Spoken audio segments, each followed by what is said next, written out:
Hey, the internet, y'all got us all the way up. We met that dude, Duke the Jeweler, the night before. We was gambling.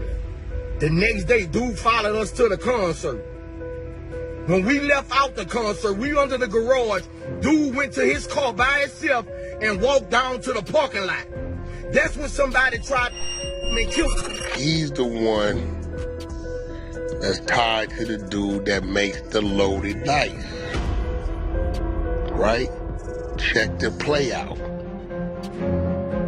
All entertainers, when you go to Houston, stay away from Jay Prince Jr.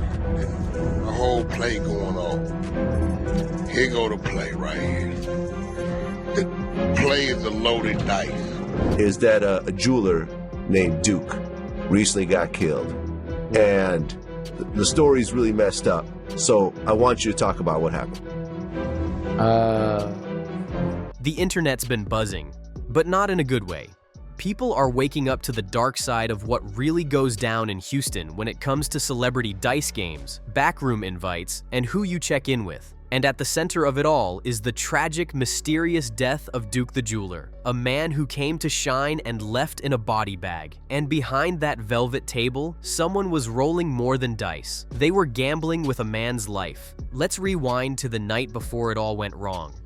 Duke had just touched down in Houston, a self-made jeweler from Chicago, respected in the industry. This wasn't some underground hustler. He'd crafted pieces for some of the biggest names in music. Word is, Boozy personally invited him down to talk business. A custom chain, big money, real opportunity. Duke came correct, rocking 7 figures in jewelry and carrying his prized designs in a Louis Vuitton duffel bag.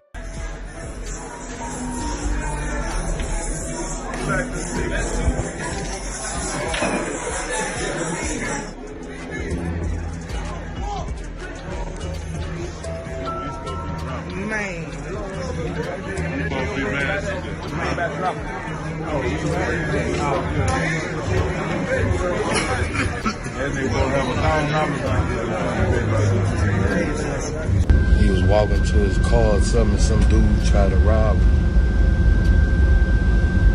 Some dudes tried to rob him.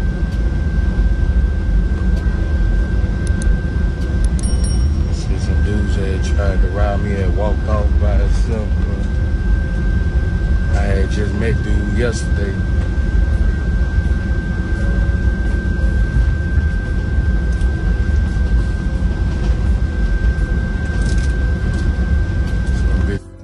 Try to rob dude. Dude must ain't get up. Folks from Flight Zach, we're number 2 for departure. Flight attendants, please bear the captain. Just met dude. The night starts off chill, good vibes, drinks, music. Then comes the dice. Duke gets pulled into a private game hosted by none other than Jay Prince Jr. now. For those who don't know, when you're in Houston, especially as an outsider, you don't move unless you check in with mob ties. It's not written, it's not legal, but it's real. What many don't realize is that this isn't just a game of chance. These dice games are part of something deeper, something darker. According to street sources and leaked audio from WAC 100, these games are rigged, loaded dice, recycled among a tight trio: Lil Cam, Big Capri, and Wolf. Same rotation, same hustle. The house always wins, unless someone messes up the rotation, and that night someone did.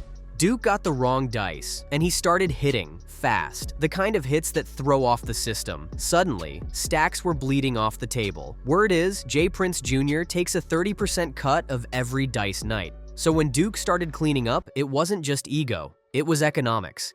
And that's when the energy in the room shifted. Boozy lets out a soft whistle. His nephew snaps to attention. A red hoodied man gives a subtle tap, almost like a signal. Body language changed, laughter died down. People weren't just watching the dice anymore, they were watching Duke. When Duke decided to leave, he walked out alone.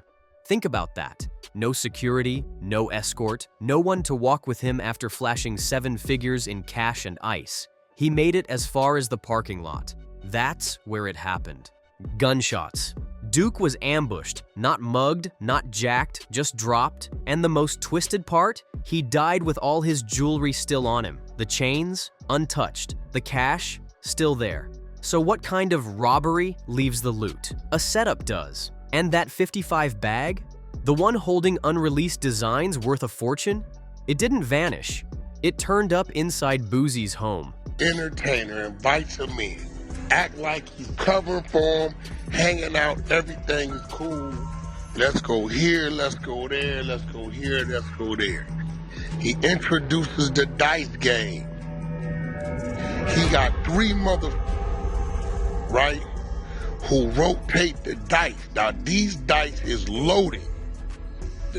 Tell me it's a Wolf, Big Caprice, and watch this, and Little Cam are the loaded dice rotators, right? He said what?